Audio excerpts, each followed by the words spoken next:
Imagine for a moment, you are walking the streets of Rome in the year 476 AD. The grand avenues that once bustled with merchants from all over the known world now echo with the sound of your own footsteps. The aqueducts that fed millions of people are beginning to dry up. The legions that conquered 3 continents are no more. The emperor, once the most powerful man on earth, is now a boy of just 16, controlled by a Germanic barbarian. In September of that year, this boy emperor will be deposed, and something unthinkable will happen. For the first time in over 1,000 years, there will be no Roman emperor in the West. How is it possible that an empire that dominated the world for so long simply disappeared? The answer to this question is one of humanity's most fascinating and complex stories. And today, you will discover all the secrets behind the fall of the greatest empire the world has ever known. Welcome to another journey through the mysteries of history.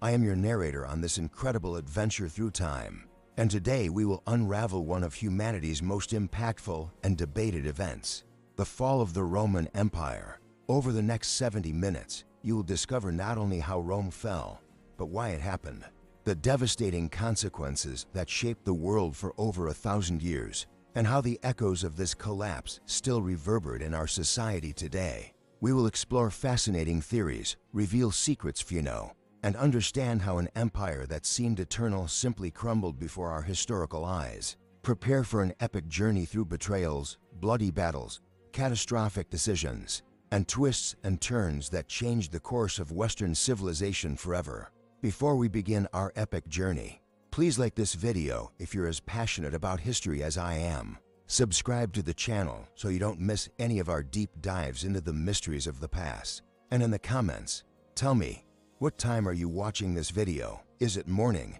afternoon, or are you one of those brave history explorers who stay up late uncovering the secrets of the past? I want to get to know you better, our community of time adventurers. Now, let us begin our journey. To understand the fall of Rome, we must first understand what Rome really was. When we speak of the Roman Empire, we are not talking about just a city or even a country. We are talking about a civilization that stretched from northern England to the Sahara Desert, from the Atlantic coasts of Spain to the mountains of Armenia. It was a world where more than 60 million people lived under a single authority, spoke languages derived from Latin, followed Roman laws, and worshipped Roman gods. It was a system so well organized that a letter sent from London could reach Jerusalem in just a few weeks, traveling along roads so well constructed that many of them still exist today. But here's the first fascinating secret that few know. Rome didn't fall all at once. The fall of the Roman Empire was a slow, agonizing process that lasted over 100 years. Imagine a giant being attacked by thousands of tiny cuts. Each cut alone wouldn't be fatal, but together they bled the giant to death. This is the perfect metaphor for what happened to Rome.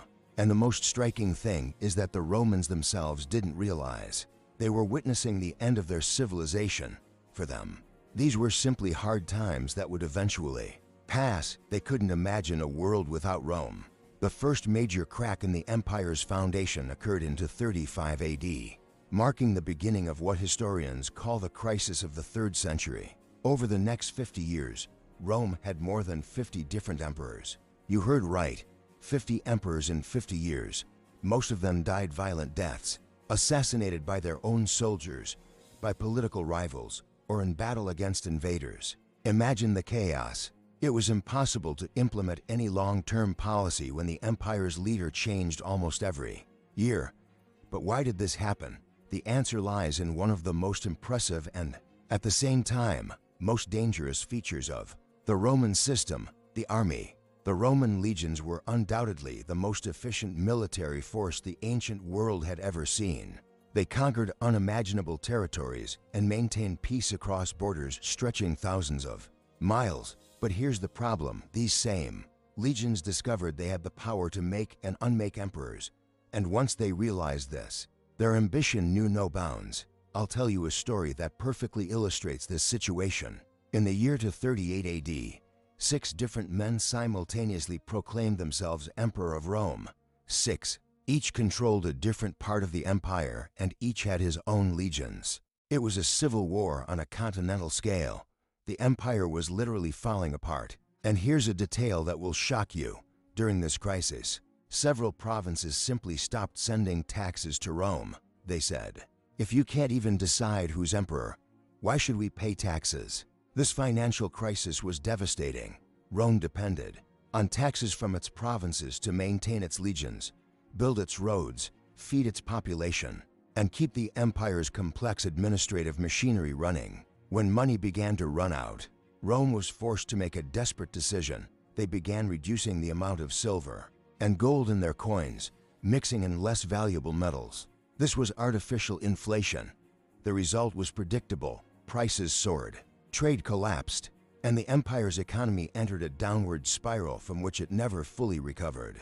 But the economic crisis was only one problem. While Rome struggled against itself, something far more threatening was happening on the empire's borders. Germanic tribes that had been kept under control for centuries began to organize and press against Roman borders. And here's a fact that will surprise many of you. These barbarians weren't necessarily the primitive savages that Hollywood would have us believe. Many of these tribes had complex social structures, were skilled blacksmiths and warriors, and some had even adopted aspects of Roman culture. What was actually happening was a mass migration. Entire tribes, including men, women, children, and the elderly, were moving west and south. It wasn't just invasion, it was survival. These tribes were fleeing something even more terrifying: the Huns, led by the legendary Attila. The Huns were nomads from the Asian steppes who had created an empire of their own based entirely on war and plunder. They were so feared that the Germanic tribes preferred to face the Roman legions rather than remain in their traditional territories. Now you might be wondering, why couldn't Rome simply defeat these tribes as it had done for centuries? The answer is complex and fascinating. First, the Roman army had changed dramatically. The traditional legions of Roman citizens had gradually been replaced by barbarian mercenaries. That's right, by the 4th century, much of the Roman army was composed of Germanic soldiers, Huns, and other non-Roman peoples. These soldiers fought for money, not for love of Rome. When the money ran out, so did their loyalty. Second, Rome had become too large to effectively govern. Communications were slow, the bureaucracy had become corrupt and inefficient, and the different regions of the empire had developed their own identities. A resident of Gaul had little in common with a resident of Syria, except that both paid taxes to Rome. As pressure mounted, these regional differences became fractures that tore the empire apart. Third, and perhaps most importantly, Rome had lost its soul. The traditional Roman religion, which had united the empire for centuries, was gradually being replaced by Christianity. Now, before anyone misunderstands, I'm not blaming Christianity for Rome's fall. What I'm saying is that this religious transition created an identity crisis. What did it mean to be Roman when the old gods were no longer worshipped, when the old values were no longer respected, when the very definition of Romanity was changing? This identity crisis became even more complicated when Emperor Constantine decided to divide the empire into two parts in the early 4th century. He created a new capital in the east, Constantinople, which rivaled Rome in grandeur and importance. His intention was to make the empire easier to govern. But what he actually did was create two rival centers of power. The Eastern Roman Empire and the Western Roman Empire began to compete with each other for resources, soldiers, and influence. And here we come to one of history's cruelest ironies. While the West struggled for survival, the East prospered.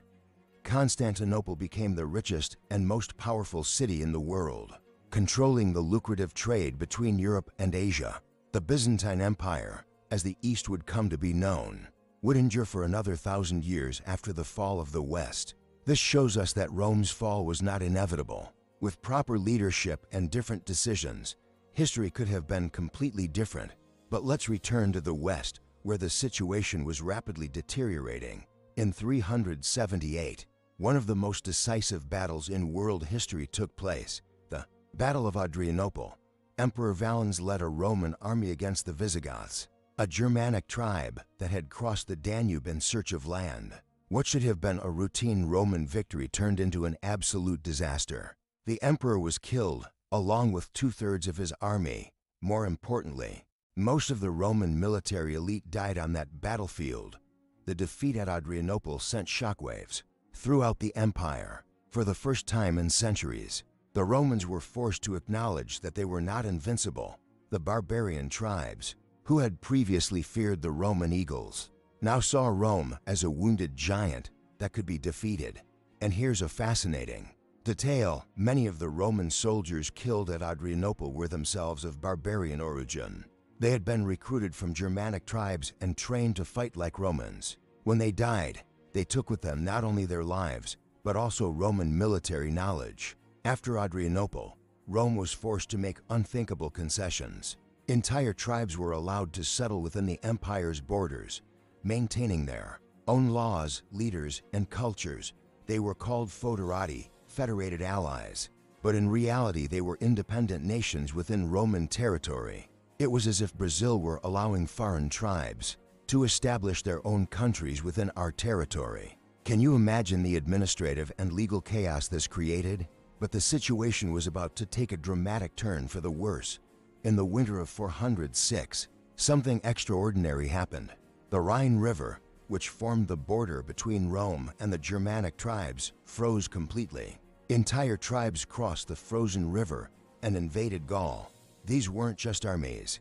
They were entire peoples migrating: men, women, children, the elderly, animals. Wagons laden with belongings. It was a mass migration of biblical proportions. The Roman legions in Gaul were simply overwhelmed. They couldn't be everywhere at once, and many cities were left to fend for themselves. Some resisted heroically. Others simply opened their gates to the invaders. And here's a surprising fact: many Gallic cities discovered that life under their new barbarian overlords wasn't necessarily worse than life under Roman rule. Taxes were lower, bureaucracy was less oppressive, and in many cases, the invaders respected local laws and customs. Meanwhile, in Italy itself, a political crisis was unfolding. Real power had passed from the hands of the emperors to the barbarian military commanders, who controlled what remained of the Roman army. These men bore titles like Master of Soldiers or Patricius, but they were the true rulers of the West. The emperors became figureheads, held in power only as long as they were useful to the true power holders. One such military commander was a man named Stilicho, of barbarian origin, who effectively ruled the West for over a decade. He was one of Rome's last great defenders, winning several important battles against invaders. But here's the irony: Stilicho was executed for treason by the very emperor he protected. Paranoia and distrust had become so great that Rome was literally killing its own defenders. Stilicho's execution had disastrous consequences.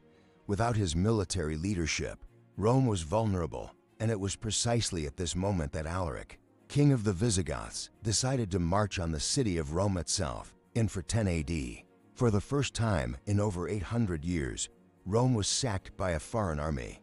The news shocked the civilized world. Saint Jerome, writing from Bethlehem, said, "My voice fails me, sobs interrupt me as I utter these words. The city that conquered the world has been conquered." But here's a fascinating detail that many don't know. Alaric didn't want to destroy Rome. He was a Christian, like many Romans of the time, and he respected the city's greatness.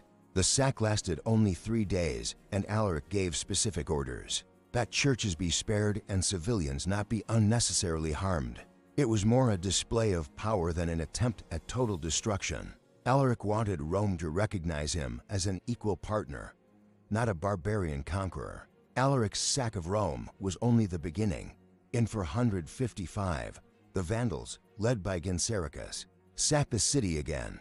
This time, the plundering was more systematic and lasting. The Vandals took incalculable treasures, including the treasures of the Temple of Jerusalem, which the Romans had plundered centuries earlier. It was as if history were taking revenge on Rome for all the treasures it had stolen from other nations. During this period, something interesting was happening to Rome's population.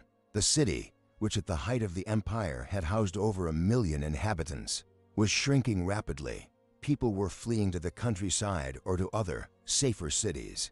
The aqueducts that fed the city began to fail due to lack of maintenance. Major public buildings were abandoned. Rome was becoming a ghost town. But perhaps the most fascinating aspect of all this decline is how the Romans themselves reacted to it. Many intellectuals of the time began to seek explanations. Some blamed Christianity for abandoning the old gods. Others blamed the moral corruption of society. Some even blamed climate change, arguing that the world was becoming colder and less habitable. These discussions remind us a lot of the debates we have today about our own civilizational crises. St. Augustine, one of the greatest thinkers of the time, wrote his masterpiece The City of God in response to the sack of Rome. He argued that the fall of Rome was part of God's plan and that Christians should not despair, for their true citizenship lay in the heavenly realm. This work would influence Western thought for over 1,000 years. Meanwhile, in the provinces, something interesting was happening. Many regions began to adapt to the new reality. In Gaul, for example, Roman aristocrats began collaborating with the new Germanic overlords. They discovered they could maintain their properties and status as long as they accepted the new political order. It was a form of pragmatism that allowed Roman civilization to survive, albeit in a modified form. In Spain, the Visigoths established a kingdom that lasted nearly 300 years. They adopted many Roman traditions, including Roman law and Roman administration. In many ways, they became more Roman than the Romans themselves. This shows us that the fall of Rome was not necessarily the end of Roman civilization, but rather its transformation. In Britain, the situation was different. When the Roman legions departed to defend other parts of the empire, Roman Britain quickly fragmented into small kingdoms. Roman civilization on the island virtually disappeared, replaced by Anglo-Saxon culture. It's fascinating how the same event, the withdrawal of the legions, had such different consequences in different regions. Now, let's talk about one of the most intriguing characters in this entire saga, Attila the Hun.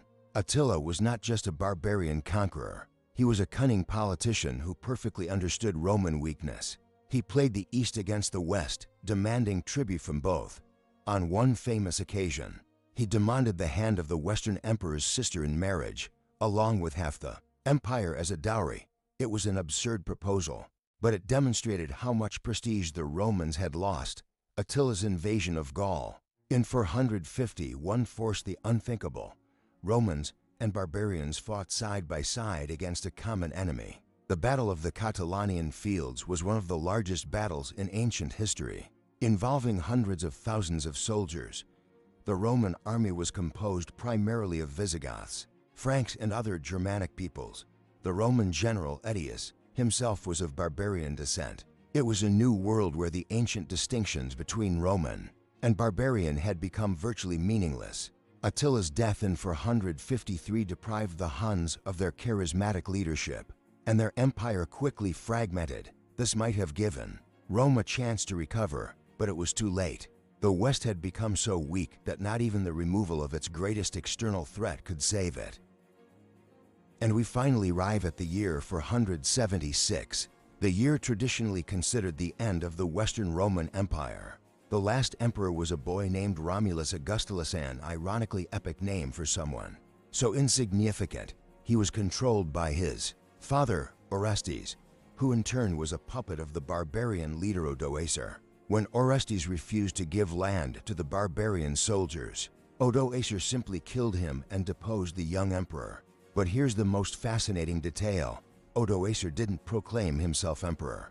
Instead, he sent the imperial insignia to Constantinople and declared himself king of Italy under the authority of the Eastern emperor. It was as if he recognized that the very idea of a Western Roman emperor had become obsolete. It was more practical and honest to simply acknowledge the new reality. The deposition of Romulus Augustulus was met with almost total indifference by his contemporaries. There were no great lamentations, no desperate attempts at restoration. Most people simply continued their lives as if nothing had happened. And in many ways, nothing had really changed. The same people still owned the same lands, spoke the same languages, and pursued the same professions. The only thing that had changed was who was in charge. This brings us to a fundamental question. did Rome really fall in 476? Many modern historians argue that it did not. They prefer to speak of transformation rather than fall. Roman civilization did not disappear. It evolved. The Romance languages Portuguese, Spanish, French, Italian are direct descendants of Latin. Roman law influences our legal systems to this day. Roman architecture inspired buildings around the world. The Roman concept of citizenship influenced our modern ideas of democracy. Even politically, the idea of Rome survived. The Holy Roman Empire, which lasted until 1806, considered itself Rome's direct heir. The Russian Empire used the title Caesar, a corruption of Caesar. Even Hitler dreamed of a Third Reich that would last 1,000 years, echoing Roman imperial ambitions. But if Rome transformed rather than fell, why then do we study its fall? The answer lies in what was lost in the transformation. The political unity that had maintained peace across 3 continents for centuries disappeared. The administrative efficiency that had allowed the government of vast territories fragmented. The integrated economic system that had enabled trade from London to Alexandria collapsed. The classical education that had produced great philosophers, poets, and scientists was gradually abandoned. What followed the fall of the West were the centuries we call the Middle Ages. It wasn't necessarily a dark age as it's sometimes portrayed, but it was certainly a different world. Unity had given way to fragmentation. Urban life had given way to rural feudalism. Classical knowledge had taken refuge in monasteries and the Islamic world. And here we come to one of the most important lessons of the fall of Rome. No civilization is permanent. Rome seemed eternal to its inhabitants, just as our modern civilization seems to us today. But Rome fell due to a combination of factors: economic crisis, political instability, external pressures, social and cultural changes, and perhaps most importantly, a loss of confidence in its own institutions. Can we learn anything from the Roman experience? We can certainly identify troubling parallels: rising economic inequality, political polarization, migratory pressures, rapid cultural shifts, and a loss of trust in traditional institutions. All of these factors were present in the Roman decline and are present in many modern societies. But we must also remember that Rome was not merely a victim of circumstance. Many of the crises that led to its downfall were the result of human decisions. The decision to rely on mercenary soldiers instead of citizens, the decision to divide the empire, the decision to raise taxes instead of reforming the economy, the decision to resolve political disputes through violence instead of debate. The story of Rome's fall also teaches us the importance of adaptation. The Eastern Empire survived for another 1,000 years because it was able to adapt to change. It adopted Christianity, developed a new form of government, and created a new cultural identity. The West, stuck in the traditions of the past, was unable to make these adaptations in time. We also learned about the importance of social cohesion. Rome was strong as long as its inhabitants believed in the Roman idea, regardless of their ethnic origin. When this belief disappeared, when being Roman ceased to mean anything special, the empire lost its reason for existing. A society is not just a set of institutions. It is a community of people who share common values and purposes. The fall of Rome also illustrates how seemingly small changes can have enormous consequences. The decision to recruit barbarian soldiers seemed sensible at the time. It was cheaper and solved manpower problems. But over time, this decision fundamentally changed the nature of the Roman army and, by extension, the empire itself. Another fascinating aspect of the Roman fall is how it was perceived differently by different people. For a Roman aristocrat, the arrival of the barbarians meant the loss of their privileged world. For a peasant, it may have simply meant a change of masters, possibly for the better. For a merchant, it meant the interruption of lucrative trade routes.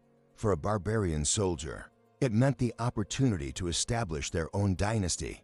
History has many perspectives. It's also important to recognize that the fall of Rome wasn't unique in history. Other great empires fell before and after: the Persian Empire, the Mongol Empire, the Ottoman Empire, the British Empire. Each fall had its own unique characteristics.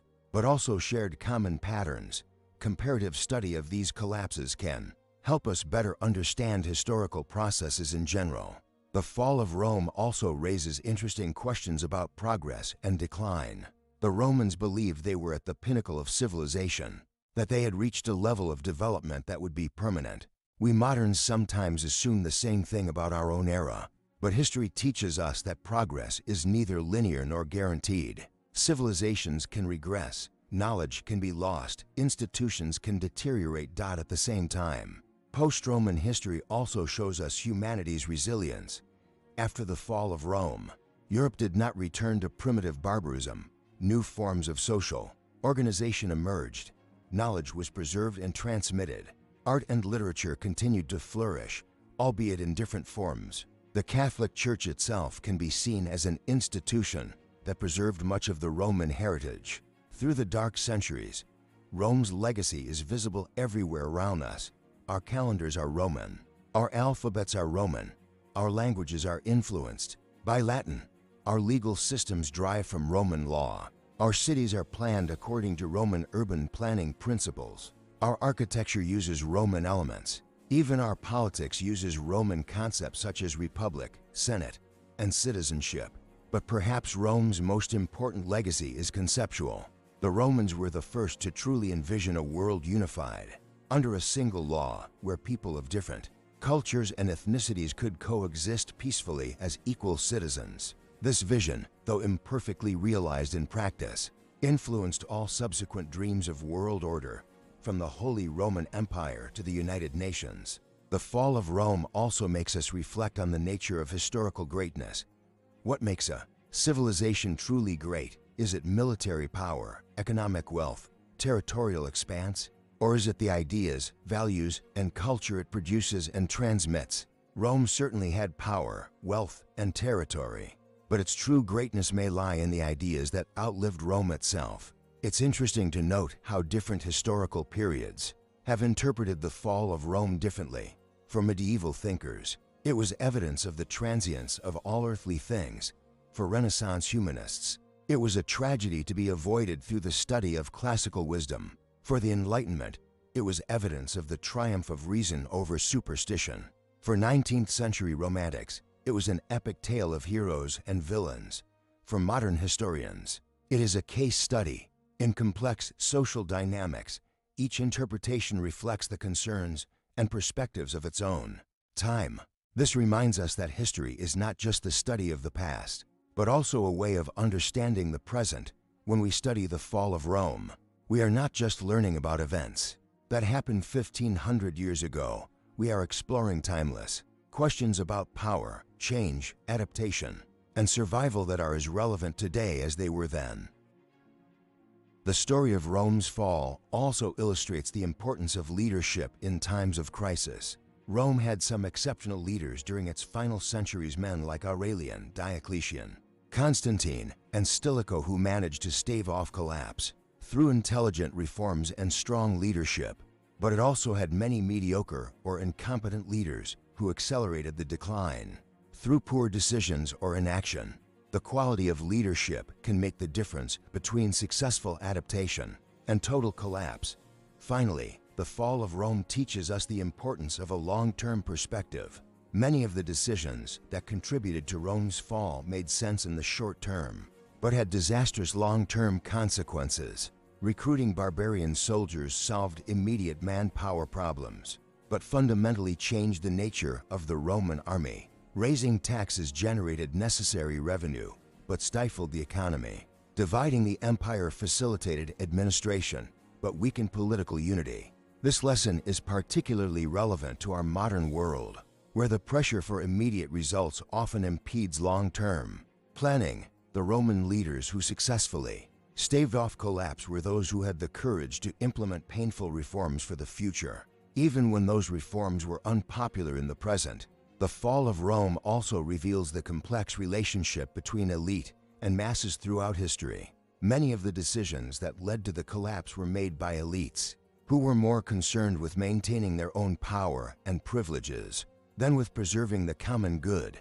At the same time, the masses often supported these decisions because They offered immediate benefits, even when they were unsustainable in the long term. This pattern of collective myopia is something we see repeatedly throughout history. One of the most fascinating questions about the fall of Rome is the role of the environment. Some historians argue that climate change contributed significantly to the collapse. Evidence suggests that Europe's climate became colder and drier during the empire's final centuries, reducing agricultural productivity and forcing barbarian migrations. If this is true, then Rome faced not only political and military challenges, but also an environmental crisis beyond its control. This climate theory of Roman decline is controversial among historians, but it raises important questions about the relationship between civilization and the environment. How many other civilizations may have fallen due to environmental changes? And what does this tell us about our own vulnerability to contemporary climate change? Rome's history may be more relevant to our future than we realize. Another often overlooked aspect of the Roman fall is the role of women. Although Roman women held no formal political power, many exerted significant influence behind the scenes. Empresses such as Galla Placidia and Pulcheria were important political figures. During the final days of the empire, their stories remind us that even in patriarchal societies, women found ways to influence the course of events.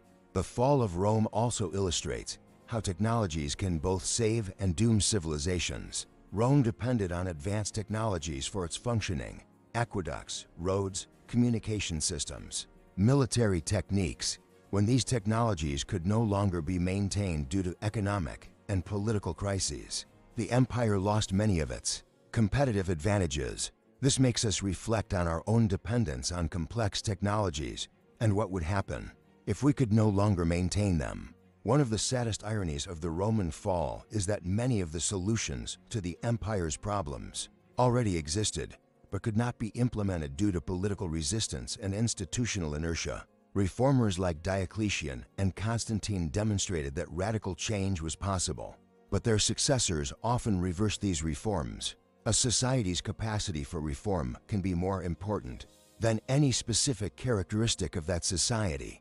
The story of Rome's fall also teaches us about the importance of narrative in maintaining social cohesion.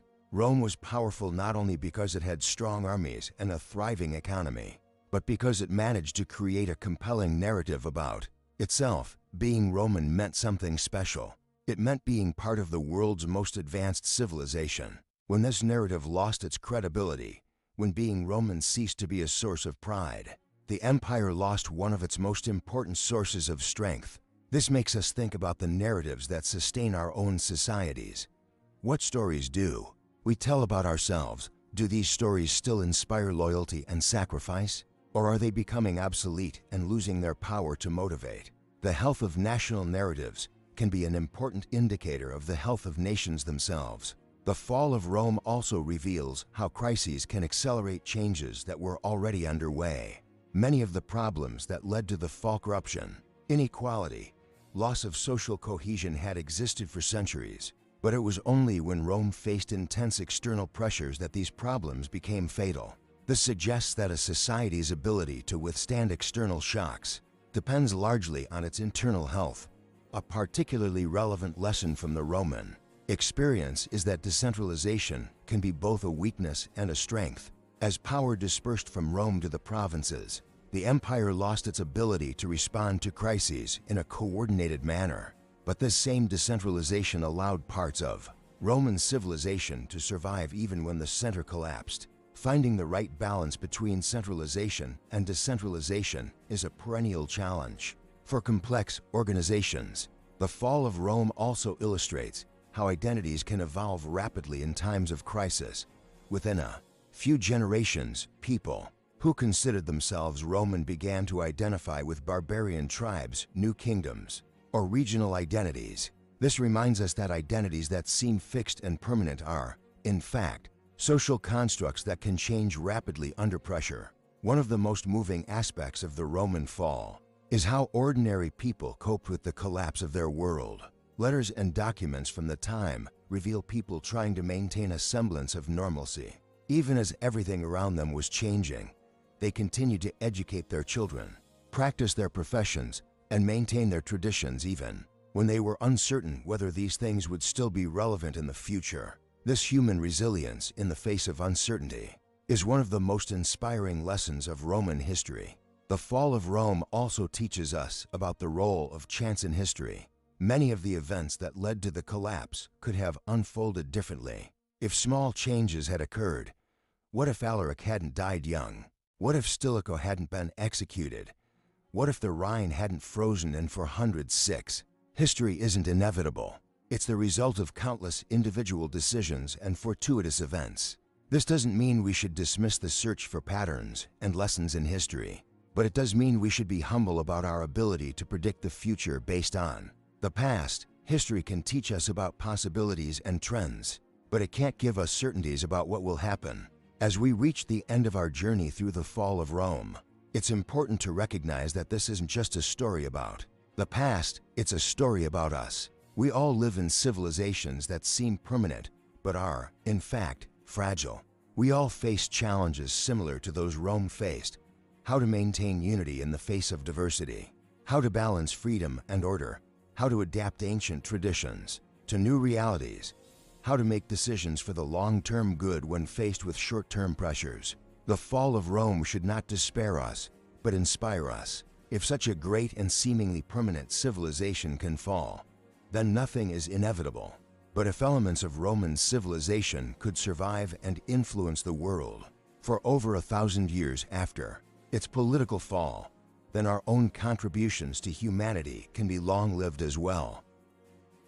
The true lesson of Rome's fall may be that civilizations are not organisms that are born, grow, and die. They are continuous processes of creation, adaptation, and transformation. Rome didn't die in 476, it transformed. And this transformation continues today, every time we use a Latin-derived word, every time we visit a building inspired by Roman architecture, every time we participate in institutions based on Roman principles. We are all, in a sense, heirs to Rome, not only to its power and glory, but also to its struggles, its failures, its lessons. The fall of Rome is our story, as are its rise and its height. And like all heirs, we have a responsibility to preserve what is valuable in this heritage while learning from the mistakes of the past. The journey through the fall of Rome reminds us that we are part of a story much larger than our individual lives. We are links in a chain that stretches from the distant past to the unknown future. Our task is not just to survive, but to contribute to this ongoing story of humanity. The fall of Rome teaches us that empires may fall, but ideas, values, and dreams can endure forever. And so, our exploration of the fall of the greatest empire the world has ever known comes to an end. But the lessons we learned, the questions we raised, and the connections we made between past and present will continue to influence our thinking long after this video ends. Because that's the true magic of history. It not only teaches us about the past, but helps us better understand the present and imagine a better future. The fall of Rome was not the end of history, but merely the end of a chapter. And today, we are writing the next chapters. May they be worthy of the greatness we have inherited and the lessons we have learned. History continues, and we are all its authors. Final conclusion. And so we come to the end of this epic journey through one of the most important events in human history. I hope you understand that the fall of Rome was not just the collapse of an empire, but a fundamental transformation that shaped the world we live in today. From the languages we speak to the legal systems that govern us, from the cities we live in to the dreams of unity we still pursue, Rome lives on among us. The next time you walk down a paved street, or participate in an election, or simply utter the word citizen, remember you are participating in a heritage that began on the 7 hills of Rome. Over 2,000 years ago, history never truly ends, it merely transforms. And we are all part of this ongoing transformation of the human experience.